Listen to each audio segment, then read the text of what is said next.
अस्सलाम वालेकुम वरहमतुल्लाहि वबरकातुहू। जनाब अज भाइयों की फरमाइश थे बड़े दोस्त फरमाइश करते हैं कि फौजी भाई तोता फेस से लियाओ और खूबसूरत और माशाल्लाह क्वालिटी की चीज़ लियाओ मदरसा नस्ल की मझन पट। तो अज जनाब माशाल्लाह मदरसा नस्ल की मझन पट रही ने तो फेस ब्यूटी चेक करो माशाल्लाह इतना बकरा का नकौड़ा भी नहीं आता और बिल्कुल रेशम वाली कर चमड़ी और ढिली चमड़ी ने बिरा चीज़ चेक कर सकते हैं हर पॉइंट वालू ए प्लस है। तो पशम वेखो बिल्कुल बरीक तो चमकदार पशम। आम इतने पट्ठा की चमकदार पशम नहीं होती। तो लो जनाब शुरू तो हवाना ही विखा रहे बिरा कि माशाल्लाह मोटी थड़ियां दे मोटी थड़ियां बिरा फायदा होता कि चंगे दुध वाली बकरी बन सी।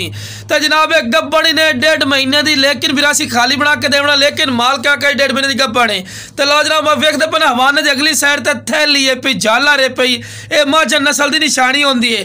तो माशाल्लाह वेल ही चेक करो हाइट कद चेक करो माशाल्लाह चंगे हाइट कद कम अज कम 35 इंच का हाइट है। ताज़ा दो दांदे पई जो भी इंशाल्लाह गल करें कन्फर्म करेंगे। तो वेल चेक करो बिरा माशाल्लाह चंगी वेल है। तो झालर वेखो माशाल्लाह वच्छा वाली कर माशाल्लाह झालर इसू तो खूबसूरती बिरा यह चीज़ होती बिरा ये चीज़ होती जी लख रुपये की सेल होती है लेकिन मकूल और जैद मुनासिब राइट होसी बिरा। तो चीज़ थोड़ी अखे के सामने माशाल्लाह बिल्कुल तोता फेस ही ने वेल वेखो चंगी लंबी वेल है। तो दूर रख के वीडियो बना के विखा रहे बिरा के तुहानू पता भी लगे।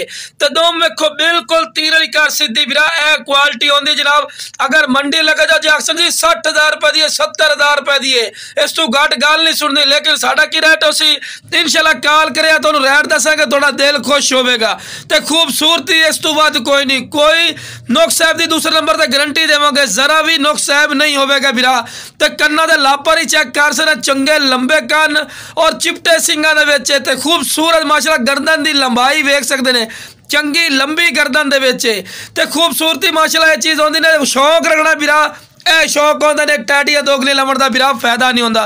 प्योर मक्खी चीनी मदरसा नस्ल की मझन पाटी ने और यदि एक और खसीयत है जियो जे बकरे तू क्रॉस करे सो सेम उस तरह के बच्चे देंगे माशाल्लाह इस नस्ल की क्वालिटी ने और दुध के लिहाज नंबर 1 है जनाब। दुध के लिहाज कम अज कम पहले सुबह च 2-2 2.5 लीटर दुध देने वाली माशाल्लाह बकरियां बनदियां ने ए माशाल्लाह क्वालिटी ने।